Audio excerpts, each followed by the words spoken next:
আসসালামু আলাইকুম, কেমন আছেন সবাই? আশা করছি সবাই খুব ভালো আছেন। আমি আর দুষ্টু সাবারটাও আলহামদুলিল্লাহ ভালো আছি।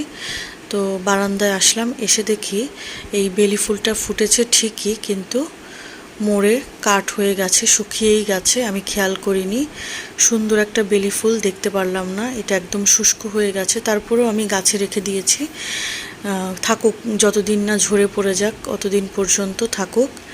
এরপরে রান্না করতে চলে আসলাম। খাসির মাংস ভিজিয়ে রাখবো, তো সাবাহাতের দাদুমণি আসবে। আর ইলিশ মাছটাও কেটে নিব। সাবাহাতের দাদুমণির পছন্দের কিছু আইটেম ভাবলাম যে রান্না করি। তো আজকে কাজের মহিলা আসেনি, সে আপা অসুস্থ। তারপরে মাংসগুলো এই ফাঁকে ছুটে গেছে। আমাকেই আজকে সারাদিন যা টুকটাক রান্নাবান্নার যাবতীয় কাজ কারবার সব আমাকেই আজকে করতে হবে, যেহেতু কাজের আপা আসেনি।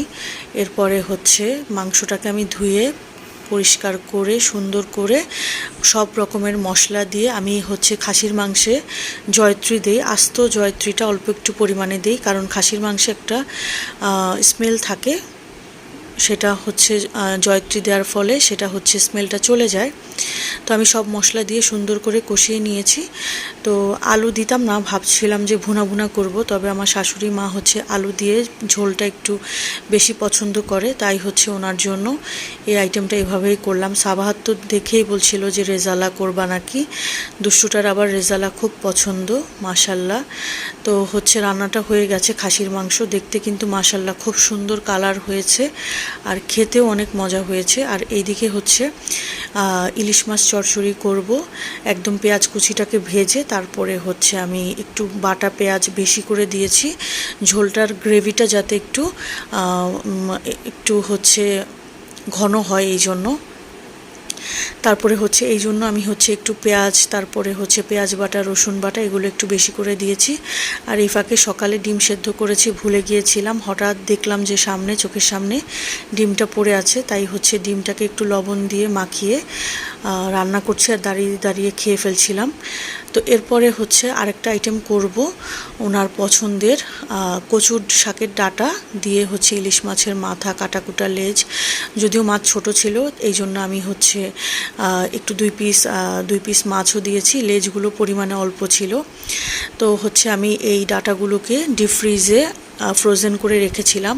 তো মাছ যেহেতু ইলিশ মাছ তো নরম হয়, এই জন্য আমি একটু উঠিয়ে সাইড করে রেখেছি। যখন এটা হয়ে আসলো ডাঁটাগুলো, তখন আমি ইলিশ মাছগুলোকে আবার দিয়ে দিয়েছি। তাহলে মাছগুলো কিন্তু আস্তই থাকবে, একদমই কিন্তু আমার মাছগুলো ভাঙেনি। আর এই আইটেমটা খেতে যে কী পরিমাণ মজা হয়েছে। আচ্ছা, এটার মধ্যে কিন্তু আমি সরিষাও দিয়েছি।